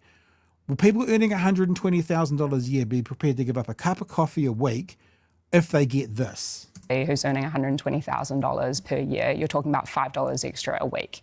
The trade-off for that, the benefit that we get from the investment is free GP visits, free dental healthcare, free early childhood education, rapidly bringing down climate-changing emissions, and the kind of country that retains our doctors and nurses because we fix our health system and our infrastructure. Yeah, although, I mean, the nurses might be looking at that policy and going, well, actually... No, so that's disingenuous from Jack, because what he's saying is, for $5 a week, nurses are going to have no part of that. Of course, I'll tell you a very quick story. I did Talkback on News Talk ZB for a long time, and I remember doing Talkback one night when I said to the elderly people, the elderly white people listening, would you take a cut in your pension if it meant getting these positive results? And I think it was something like getting out of debt or whatever it was. And 80% of them said yes. People are on board for paying a bit more out of mine if I can see a benefit for it.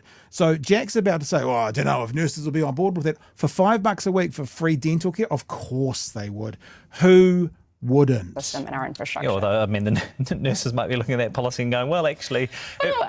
Jack, I've had conversations with many New Zealanders over the years, and, you know, I've been in this gig now for the better part of a decade, and many people have told me that they would actually be more comfortable paying more tax if they knew that it was going towards fixing the society that all of us live in. Well, that comes down to the delivery, though, right? That assumes that the delivery is absolutely nailed, and we'll get to that in a couple of minutes. Of course, but again, I just really want to make the point here that we are not 5 million random isolated individuals. Our health, our happiness and our safety relies at least in part on the health and happiness and safety of our neighbours. And if we want to actually improve this country, we're going to have to invest in it, and we're unashamed about that. So great answer. Like, waboom, mic drop answer. So what she's saying is, you know, obviously she's not saying yes nurses, but people earning 120K will pay more. Look what they get. Free ECE, free dental, free GP visits. What people on 120,000? I mean, like, yes, you always find the one outlier who goes, oh, fuck them, I'm not going to give them more money. But the vast majority for $5 more a week. So we have to be careful, we meaning us listening, that when they give us these figures, you know, like we're spending more next year than we've ever spent before in health. What does that mean? An extra $1? So according to, you'll spend more money national, but according to inflation, we've gone backwards. So we need them contextualized. Chloe contextualized that really well by saying that $5 will give us all these things. And I'm in. I mean, I like to be earning the 120K. I'm not, but if I was, I'd be in, Joey. Yeah, no, absolutely. I thought that was a really good answer. All right, let's get through. I mean, there's two more clips. One's about the C word. I've seen some comments in there that people don't really care about the C word, so maybe we won't do that one. I'm happy to leave that one in the dust, right, to be honest. All she basically says is, I was never asked about it, but sure, I'll condemn it. That's pretty much the answer.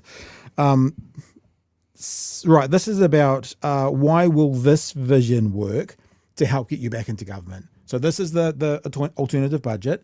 You know, you've had a chance, well, not you personally, but, you know, there's been a chance with Labour last time. They had a vision, and that vision wasn't enough to help get the left across the line. Why will this vision work? So I think it's an interesting question, actually. And this is only, it's only 60 seconds. So you got 11% in the last election. If your tax policy in that election wasn't enough to win the Greens a governing position, why do you think this vision will be different? I think that New Zealanders are watching the wheels fall off of the economy at the moment. You know, we right now have 500,000 New Zealanders who are accessing food banks every single week. I talk to people every single week who are, you know, complaining about the visible homelessness. Actually, we'll go back a bit. If that's 500,000 people, I wonder if that's 500,000 people, someone in the chat probably knows, meaning, and then their family. So it might be 2 million people, or is it they're feeding 500,000? Because I said 500,000 people accessing food. Does that mean they're seeing 500,000 people, which then goes to feed their families? Or are they saying we're feeding 500,000 and then 300,000 people are coming to the food banks? If anyone knows that, it would be good to get that answer, because those two things are very different. I'll do a bit of Googling as well. I talk to people every single week who are, you know, complaining about the visible homelessness growing in our city centre. I am working with agencies that are trying to prevent our kids as young as 11 from sleeping on the street. So I think that right now, more than ever, it is critical that we are presenting not only a hopeful vision, but also some really key solutions that are, as we've said, independently costed, but also help to push this debate forward. These are the kinds of decisions that we can make if we decide to invest in our common good. Things that I think all New Zealanders can agree on, regardless of how they vote, that we should have functional infrastructure, that we should have a social contract that says that if people are on tough times, we're going to look after them with the requisite kind of expectation that we'll be looked after too. Done. Great finish. Great wrap. They talk about the C word after that. We're not going to play that. What a great position to hold the flag up and go, this is what we stand for. And like I said, this is what got me to sign up to the Green Party after everything. What do you think your major potential coalition partner would have to say about it? It was kind of one of the things we asked Martyn last week, right? Like, how do we, not what you guys need to do, but how do we not get Hipkins to shit all over the Greens? So what are we saying? Labour's Chris Hipkins calls Green budget a huge spend up, unrealistic, but agrees with some elements. My dude! This is what I'm talking about. If you can swap out Labour's Chris Hipkins with National's Chris Luxon, and the rest of the headline still works, you are standing in the wrong position. You need the Greens, and they are going to come to you with these unrealistic demands. And they might say, this is you forming a government or not, because we've watched New Zealand First and we've watched ACT, and now we get how it works. We want this. We're not going to compromise this time. The other thing is, I don't like the term unrealistic. Now, you said you had to look through the document. Yeah, I haven't looked through the document, but from what I understand and what we're being told, they've all been costed. Now, it might be uncomfortable. It might be, having, parts of society having less money, but unrealistic implies, like I wrote down on my little docket here, that at one stage Jack used the term fantasy stuff. This is fantasy when he was talking about building light rail. This is fantasy stuff. The word unrealistic kind of echoes those same sorts of vibes. This is fantasy stuff. Like, this is impossible. So, well, actually, if they're all costed, it doesn't mean that Labour's going to agree with them, but I don't like the term unrealistic. I also think the huge spend up is very loaded. What I'd like to see Labour doing, pardon the Freudian slip there, Labour doing is going, well, you know what? The Greens have a direction. We support them. They've got a base. We want them to go and talk to their base and see if they can figure it out and put forward a case. And let me just say this to you. The Greens are our natural coalition partner, and whatever they want to do, they should go for. And if we are in a position to form a government after the next election, then obviously those are going to be points for us to negotiate on. Like, you don't need to do all this, because what you're basically saying is you're giving fodder again to David Seymour and the ACT Twitter account. Yeah. Labour's Chris Hipkins calls budget document really interesting and a brave vision. Doesn't say that he necessarily agrees with it, but it certainly gives the Greens a bit more support from their major coalition partner. Yeah. This is the shit that pisses me off. Yeah, gotcha. As someone that's on the left, I do not want to see the Greens and Labour fighting. I do not want to see headlines that suggest it doesn't matter what the Greens bring to the table. We're going to dismiss it out of hand. Because this does not happen with the other team. No, So- I mean, no, that's not quite true. But when it happens, it's the little guys chirping. It's not the big guy chirping. It's David Seymour going, "Oh, I don't know what," or it's Winston doing that. It's not the big guys. So actually, it's not. It's when you say it's not the other side, it's not National doing this to the minor parties. That's still parallel, so it shouldn't be Labour. You know, there was this old adage, within various companies and stuff, is you always complain up. You don't complain down. You know, a captain shouldn't complain to a private. The captain should complain to the major. Is that the right order? The front desk should complain to the office manager. The office manager shouldn't complain to the front desk. You complain up, not down. And Chippy's complaining down. The chat's not with me from that, so I'm going to fold from my position. No, look, I've been dealing with the fact that people are considering Labour a centre-right party more often than not. Now, I like Chippy. He's been on the show. I found him to be a very likeable person. But that doesn't gel with the fact that when given the opportunity, Hitkins runs immediately to the centre. Well, this is the New Zealand political compass from the 2023 election. Shit. Oh, fuck. Yeah, okay, so something's not right there. And I have to jive my feelings with, like, I like Chris Hipkins. He's a good MP, and I like him personally. He's a very likeable guy. He's come on the show. He's been very generous with his time. That's great.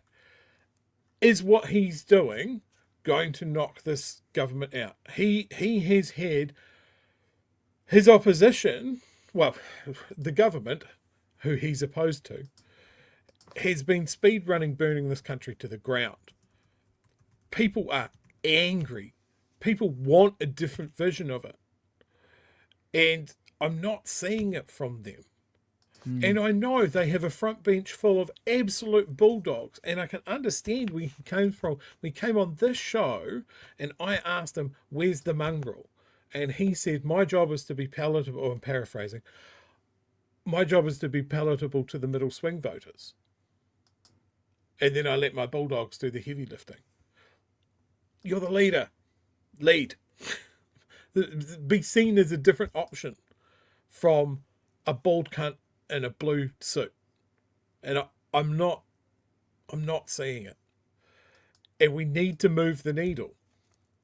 Time is running out. So, yeah, I am.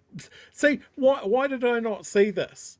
This is for people who don't know. This is me and Chewy when we did our political compass. That's me. That's Chewy, because we used to joke about Chewy being so much more authoritarian than me. So that's me.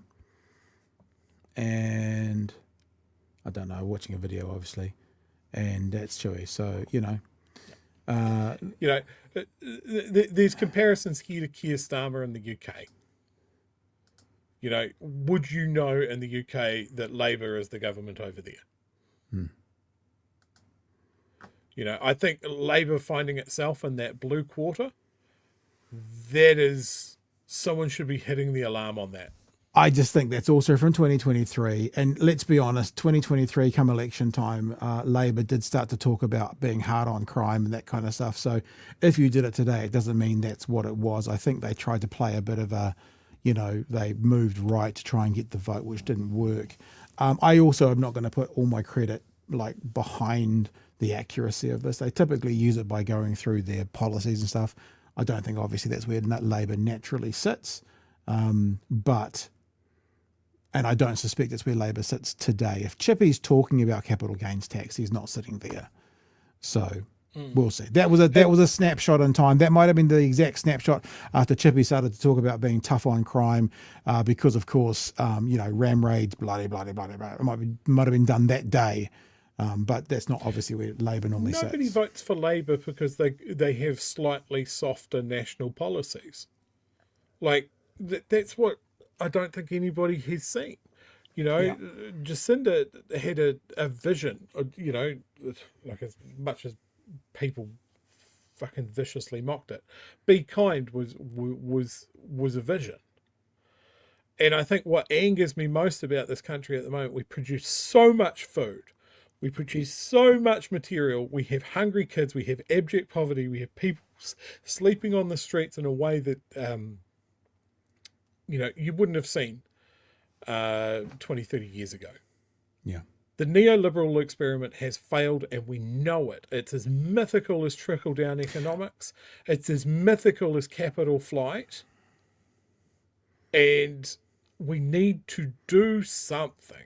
And I think people sort of rubbing their hands and going, yeah, but that's too much. It's too much change. Yeah, we have but to maybe change that's, something. but see, maybe, and I don't want to be naive, but maybe that's the only answer Chloe needed to give. It's not working. We're trying new things. Well, well, it's not working. We're going to try new things.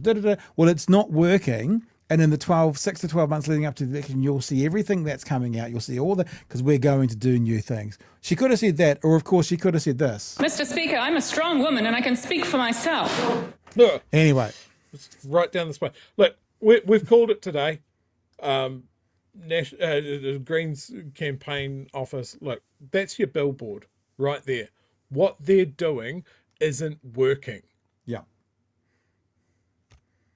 That's it.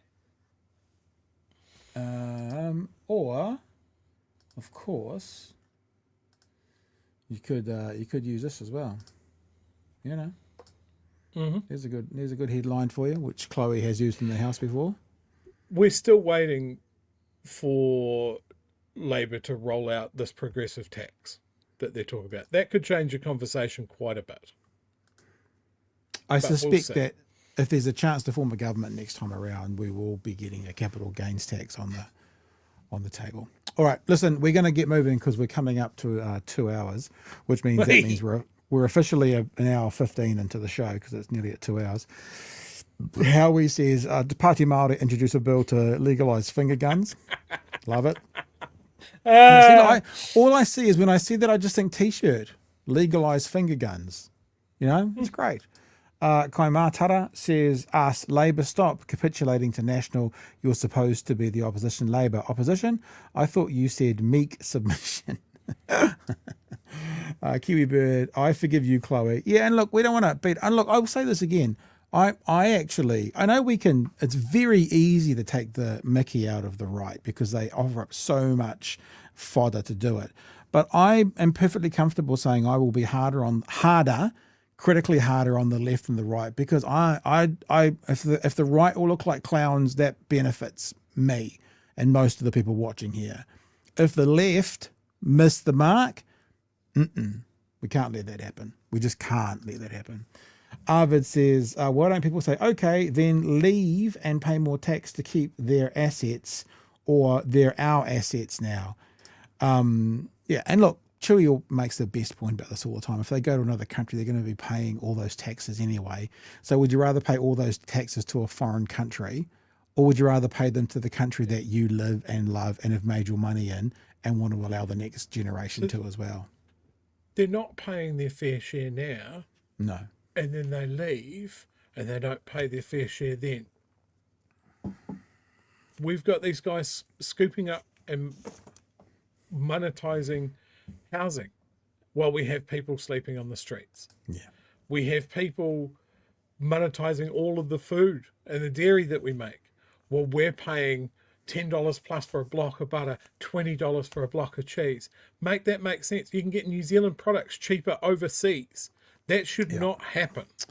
We shouldn't do any exporting until we can verify that every child has a full tum. Yeah. That's my policy. Like that one. Capital flight is a good thing. If billionaires ditch because they don't want to pay tax, why would we want them here?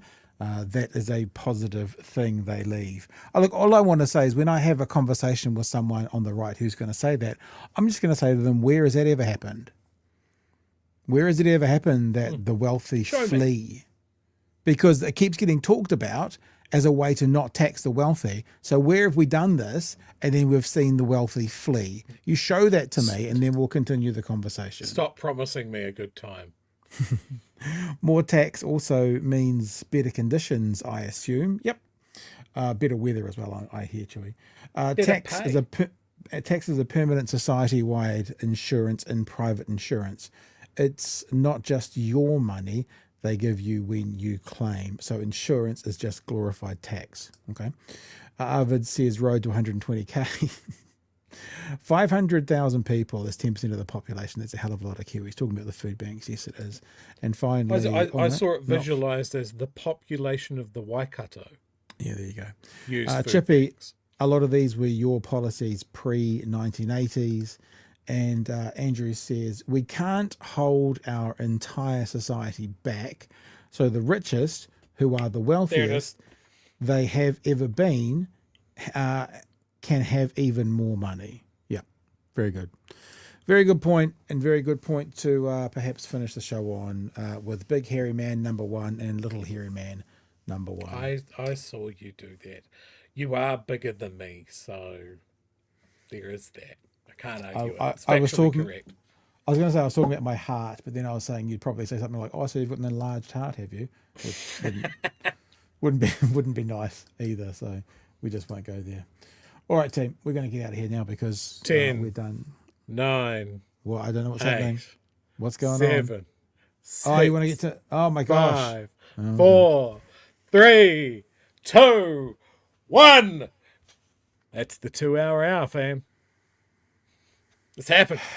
I was here for it. Oh, blessed.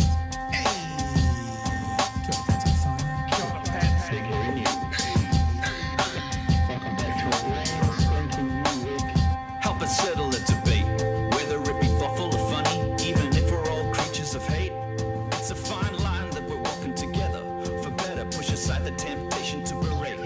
Let's take a note of the corners we stand in. As many points as the hairs on my chinny chin chin. When the news that we're watching is hairy, knowing all the things that we need to be wary of. Like the rich have the hand out for rewards, while the many have to work out what they can afford. And the rest of us ain't paying attention, or maybe have questions we're too worried to mention. Other media is still dwelling on trivial facts, vetting peas from the rice and the mice from the rats, and picking and choosing a war path to run, and linking ourselves with the hill to die on. It's gotta come down to a welcoming vibe, with an A in a self and a higher in mind. All have a lean either this way or that, and will be analyzed by what Chewy and Pat. With the evil in the world trying to mess with your head, and you're sitting on the couch, you're thinking chivalry's dead. Each night, 2 nights, they're gonna sing you to bed. It's Big Hairy News. Apparently, this is not an original thing because Bright Hairy News did 2 hours. Did you just put a chat up that I missed? Do you want to put it back up again? Okay, so I super chat to delay the stream. Thank you, Ben. I think that's it for me. There's nothing else tonight. Clint Smith might be joining us tomorrow night. He's got some news about perhaps some action happening in and around Wellington around Budget Day.